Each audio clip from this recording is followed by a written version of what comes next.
সফলতার কোনো শর্টকাট হয় না, হয় অনেক কাঠখড় পুড়িয়ে জীবন যুদ্ধের প্রতিটি অধ্যায়ে নিজেকে প্রমাণ করে করে একটু একটু করে আপনি সফল হবেন, একটু একটু করে আগাবেন। ইটস এ জার্নি, এটা কোনো ডেস্টিনেশন নয়।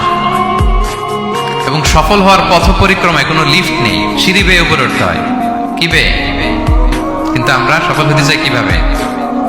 ডাইরেক্ট 100 তলায় আমি সফল, উপরে সবার উপরে আমি, এইভাবে চাই সফলতাটা। সবার উপরে উঠে যাব, গোল্ড মেডেল গলায় পরাই দিবে, আমরা সাকসেসফুল না। সফলতার রাস্তায় কোনো লিফট থাকে না।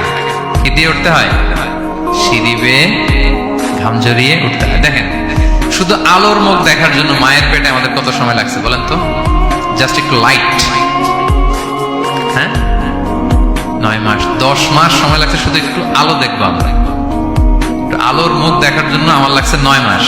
আর এখানে আমরা শর্টকাট খুঁজি, খালি কি খুঁজি? সফলতার কোনো শর্টকাট নেই। অল্প এফোর্টে যারা সফল হতে চায় এরা কোনোদিন সফল হয় না। ইউসুফ আলাইহিস সালামের জীবনীটা একটু খেয়াল করেন, একটু একটু করে তিনি সামনের দিকে গিয়েছেন এবং সবশেষে ইজিপ্টের ফিনান্স মিনিস্টার হয়েছে। এজন্য ধৈর্য ধারণ করতে হবে, নিজের সর্বোচ্চটুকু উজাড় করে দিয়ে আপনার রোলটা আপনি প্লে করবেন, এরপর আল্লাহ তাআলার উপর ভরসা রাখবেন। কিন্তু অনেক চেষ্টার পরেও যদি কাঙ্ক্ষিত সফলতা না পান, হতাশ হওয়ার কিছু নাই। কারণ বিশ্বাসীর সফলতা শুধু দুনিয়াতে না, বিশ্বাসীদের সফলতা আখিরাত পর্যন্ত বিস্তৃত। ওইটা আসল সফলতা। ফামান যুহজিহা আনিন নারি ওয়া উদখিলাল জান্নাতা ফাকাদ ফাজ।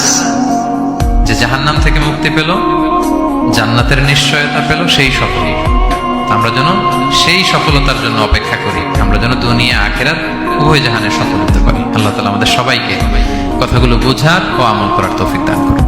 হাযা মা ইনদি ওয়াল ইলমু ইনদাল্লাহ আলাইহি তাওয়াক্কালতু ওয়া ইলাইহি উনীব। ওয়াসসালামু আলাইকুম ওয়া রাহমাতুল্লাহি তাআলা ওয়া বারাকাতুহু।